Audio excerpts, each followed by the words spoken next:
성도 여러분, 오늘은 그 강한 고기, strong meat 이라는 주제를 가지고 제목을 가지고 여러분과 함께 말씀을 좀 나눠볼까 합니다.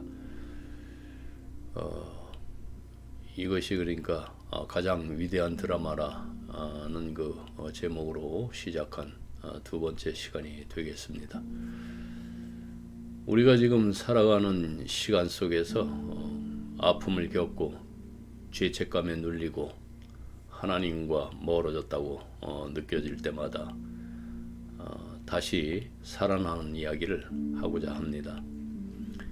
예수님은 우리의 죄를 대신 짊어지셨고 또 십자가 위에서 가장 깊은 외로움을 경험하셨습니다.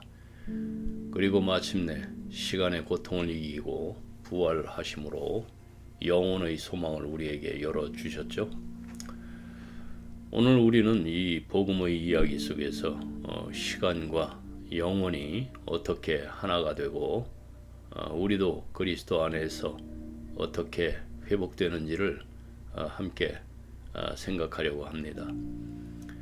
이것은 단순한 회상이 아니라 우리의 삶을 지금 당장 바꾸는 능력입니다. 그러므로 그 하나님의 말씀에 익숙하지 못한 사람은 마치 그 영적 성장 단계에서 아직 어린아이와 같아서 기본적인 가르침이 필요합니다. 그러나 성숙한 신앙인은 깊은 진리를 받아들일 준비가 되어 있고 이는 꾸준한 훈련과 삶의 경험을 통해서 선과 악을 분별하는 능력을 기른 사람에게 적합합니다. 이 말씀은 그 히브리서 5장 13절에서 14절까지의 말씀을 의역을 한 것입니다. 기독교가 성숙한 마음을 위한 종교라는 주장은 충분히 설득력이 있습니다. 되돌아보면은 비교적 젊지 않은 시기에 이러한 깨달음을 얻는다는 것이 참으로 다행스럽게 느껴집니다. 시간이 흐르면서 흔히 중년이 되고 또 노년이 되면은 구원받기 어렵다는 그런 통념에 대해서 의문을 갖는 것이 중요하다는 사실을 깨닫게 됐습니다. 물론 이런 생각에 회의적인 반응을 보이는 사람들도 있을 것입니다. 때로는 마치 그 꼬리를 잃은 여우가 스스로를 그 정당화하려는 모습처럼 보일 수도 있습니다. 하지만 적절한 시기가 오기 전에 여러분 자신의 신앙적 입장을 확고히 정립한다면 더욱 흔들림 없는 믿음을 가질 수 있을 것입니다. 믿음을 갖는다는 이야기는 여러분들이 그토록 원하는 행복해지는 비결이고 평강을 누리는 비결입니다. 일부 사람들은 시간이 흐르면서 그 정신이 변화하는 것을 극도로 싫어합니다. 그들은 나이를 하나의 무슨 결점이나 불행처럼 바라보고 성숙과 경험을 존중하기보다는 중년, 노쇠, 답답함 이런 부정적인 단어들로 사용합니다. 표현하고요.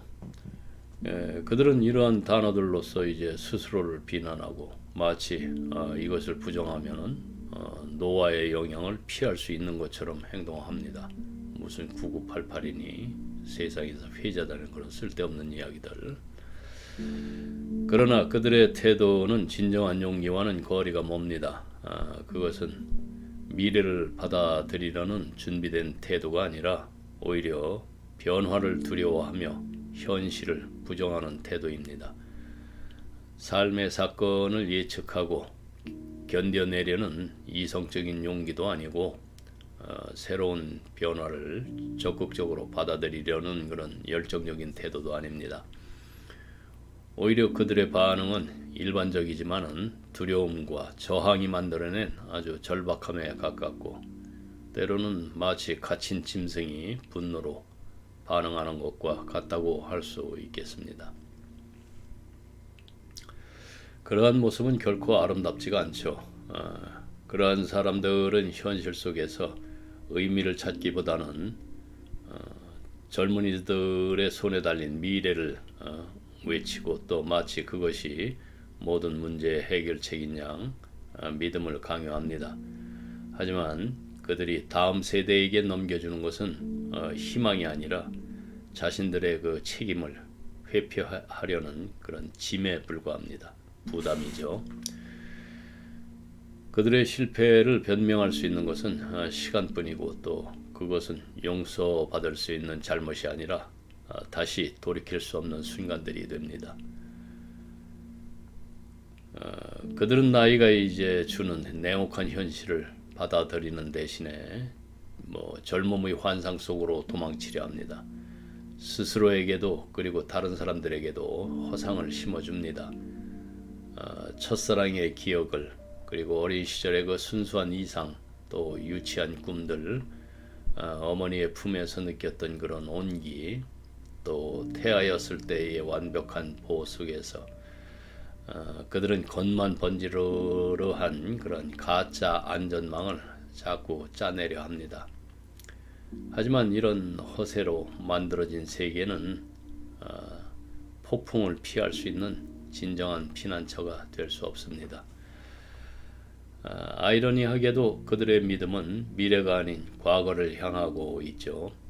젊음을 신뢰한다고 말하면서도 사실상 그들은 과거를 동경하고 있습니다. 하지만 진정으로 미래를 바라보려면 나이와 경험을 인정해야 합니다. 진정한 성장과 발전은 젊음을 맹목적으로 붙잡는 것이 아니고 세월이 주는 지혜를 받아들이는 데서 비롯된다는 것을 깨달아야 합니다. 성도 여러분, 예수께서는 너희가 어린 아이와 같이 되지 아니하면 하나님의 나라를 볼 수 없다. 그 마태복음 18장 3절에서 말씀하셨습니다. 이 구절은 때때로 그 유아적 태도로 현실을 회피하는 것처럼 이렇게 해석되기도 하는데요. 하지만 어린아이들의 공통된 특징은 단순한 미숙함이 아니라 성장에 대한 강한 열망입니다. 피터팬 아시죠, 여러분? 피터팬을 예로 들면은 만약 그가 어른들의 그 향수 어린 상상 속에서만 존재하는 것이 아니라 실제로 성장하지 않는다면은 이것은 비정상적인 사례가 될 것입니다. 대부분의 그 정상적인 아이들은 주변 환경이 어떻든 잘하고 싶어하는 본능을 가지고 있습니다. 혹시 또 관심이 없어서 잊어버리신 분들이 있을 것 같아서 피터팬은 그 스코틀랜드 작가 그 벨이라는 사람이 창작한 캐릭터입니다. 그 어른이 되기를 거부하는 영원한 소년이라는 그 캐릭터를 창조를 했는데요. 성장을 거부하는 그 영원한 소년으로, 그러니까 어린 시절의 그 순수함과 자유를 이렇게 상징을 합니다.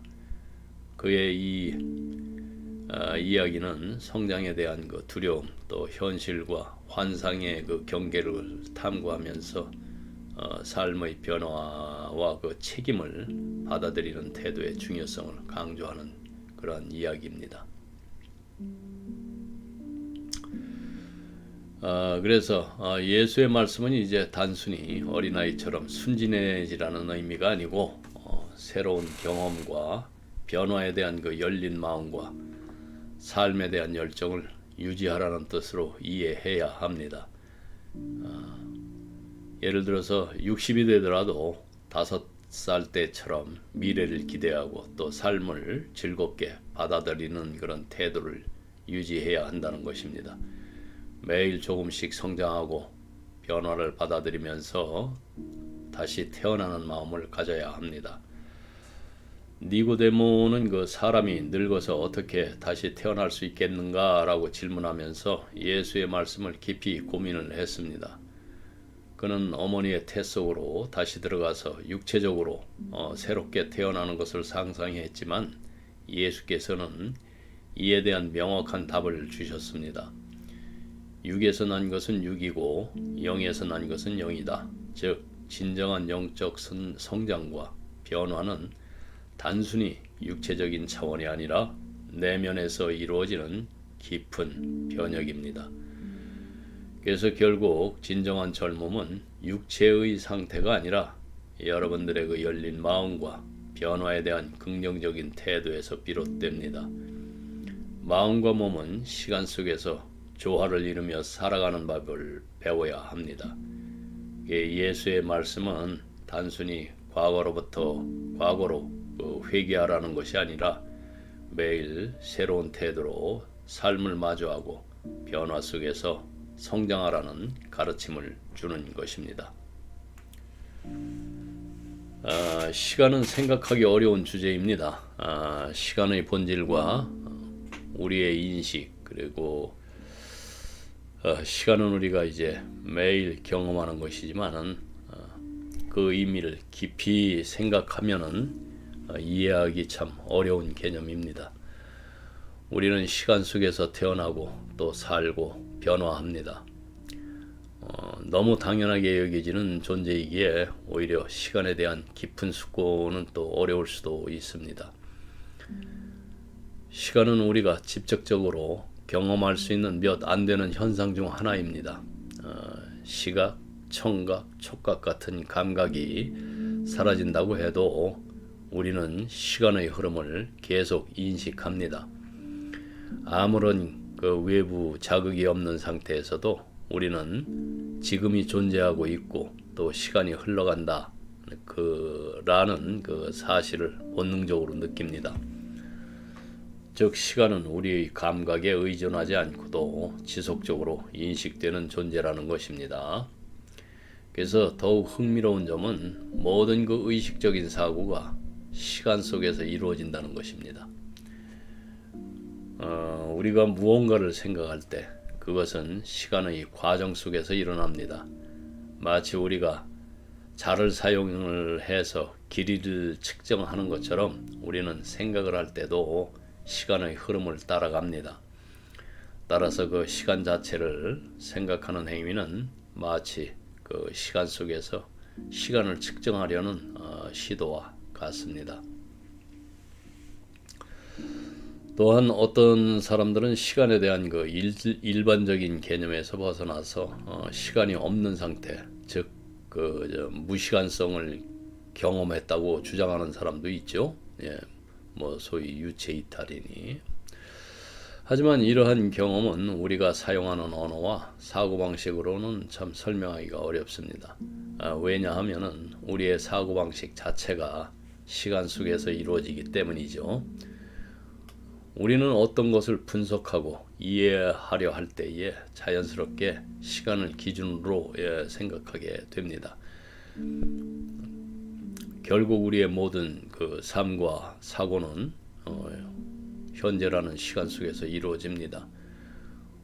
우리는 시간의 흐름에 따라 살고 또 모든 목표와 의사결정도 시간의 영향을 받죠.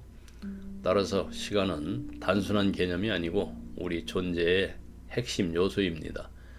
우리가 하는 모든 행동과 생각 속에 깊이 자리 잡고 있는 근본적인 요소라는 말입니다.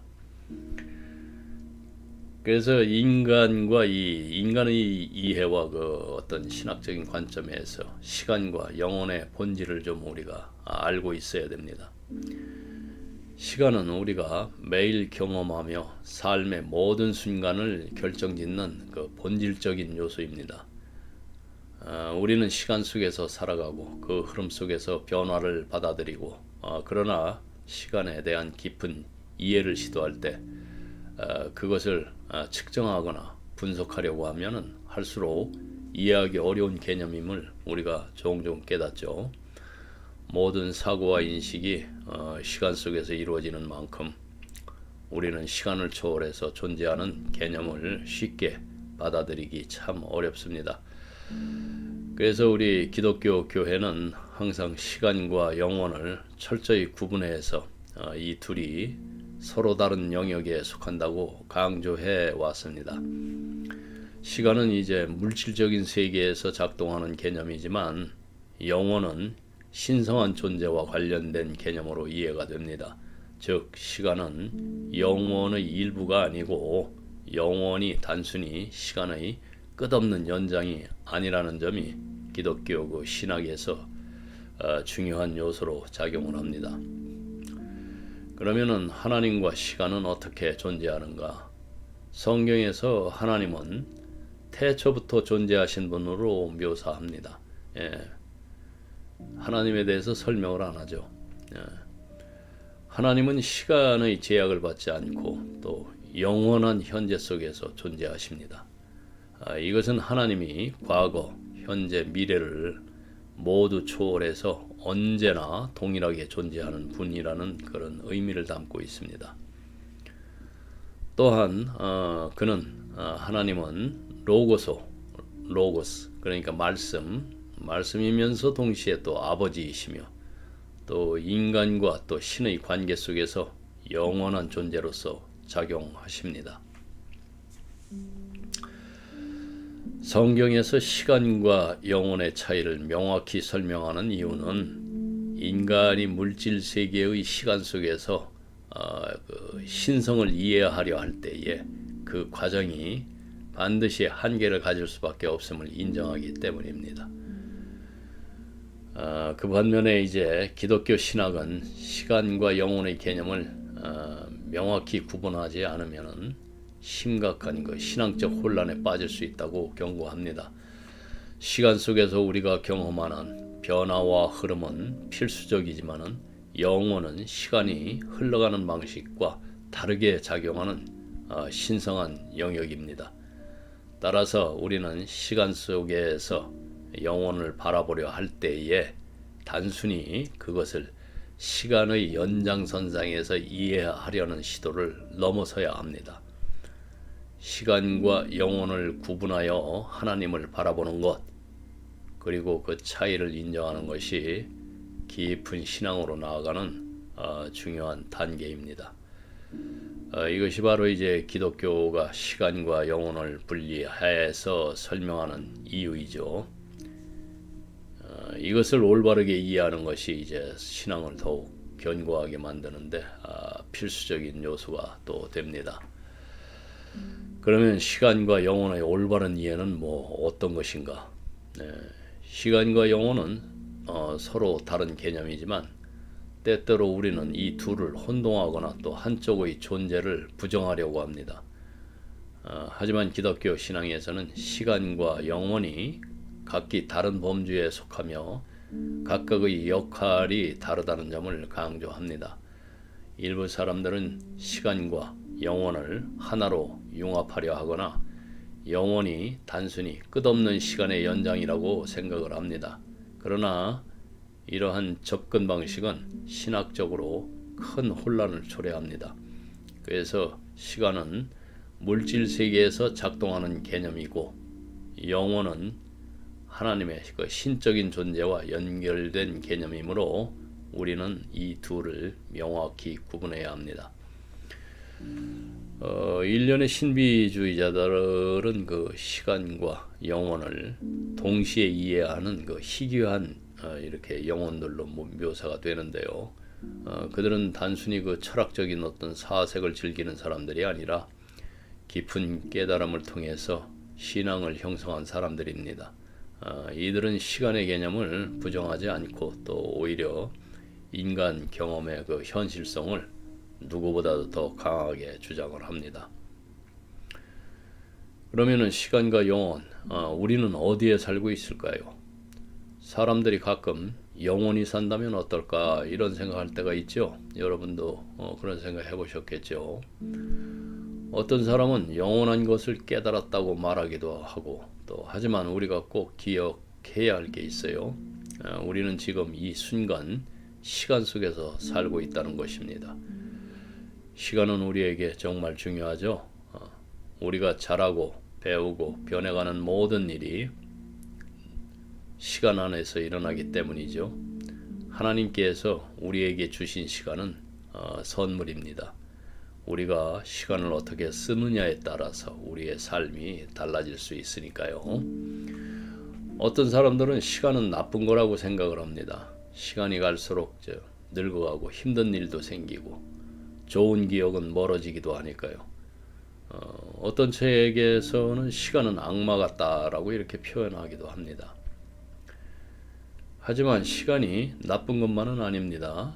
시간이 있기 때문에 배움이 있고 회복이 있고 또 새로운 시작도 있는 것입니다. 우리는 과거, 현재, 미래라는 그 시간 속에서 살고 있어요.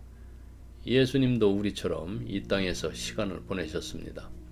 그리고 그 안에서 아프기도 하고 기뻐하기도 하고 십자가를 지시기도 했어요. 그러니까 우리도 예수님처럼 시간 안에서 믿음으로 살아가야 한다는 말입니다. 과거에 실수했더라도 괜찮습니다. 중요한 것은 그 실수를 인정하고 하나님께 맡기고 다시 일어서는 것입니다. 좋은 기억만 붙잡는 것이 아니라 아픈 기억도 하나님 앞에서 바르게 바라볼 수 있어야 합니다. 그래야 그 시간이 하나님의 은혜 안에서 변화될 수 있습니다. 어떤 시인은 진짜 자유는 현실에서 도망치는 것이 아니라 현실을 받아들이는 것이라고 또 말하기도 합니다. 우리는 힘든 일이 있을 때 도망치고 싶을 수 있죠. 하지만 하나님은 우리에게 도망치기보다는 그 시간을 믿음으로 이겨내고 그 안에서 하나님의 뜻을 찾기를 원하십니다. 결국 우리는 시간 속에 살지만 영혼을 바라보며 살아가는 사람들이에요. 매일매일 하나님과 이렇게 함께 걷다 보면 어느새 우리는 영원한 하나님 나라로 나아가고 있는 것입니다. 그 보면 고난주간이라고 그러죠. 순환절 그리고 부활절의 이야기는 우리가 자유롭게 되고 또 시간 속에서 일어나는 그 슬픔과 악을 이겨내는 이야기입니다. 예수님은 우리의 모든 죄책감을 대신 짊어지셨죠. 성경은 그가 죄가 되셨다 이렇게 표현할 정도로 예수님은 우리 대신 죄인의 자리에 서셨습니다. 예수님은 십자가 위에서 외로움과 고통을 끝까지 견디셨습니다. 엘리 엘리 라마 사박다니 나의 하나님 어찌하여 나를 버리셨나이까 라는 외침은 하나님과 그 완전히 떨어진 외로움 속에서 나온 말이었습니다. 예수님의 몸은 그 십자가에서 깨졌지만은 부활을 통해서 다시 살아나셨습니다. 이렇게 해서 시간의 아픔과 영혼의 소망이 예수님 한 분 안에서 딱 만났습니다. 이 이야기는 우리가 처음 있었던 천국 같은 곳으로 돌아가자는 이야기가 아닙니다. 오히려 새로운 하나님의 나라가 영적인 깨달음과 경험 위에 세워진다는 것을 말해주는 이야기입니다. 하나님은 시간을 버리시지 않으시죠. 오히려 시간 속에서 하나님의 계획을 이루십니다. 예수님은 이런 과정을 통해서 말씀하십니다. 나는 어른이 먹는 단단한 음식이다. 즉, 이 믿음의 여정은 더 깊고 성숙한 이해와 또 신앙을 필요로 한다는 뜻입니다. 네, 오늘은 여기까지 하겠습니다. 기도하겠습니다.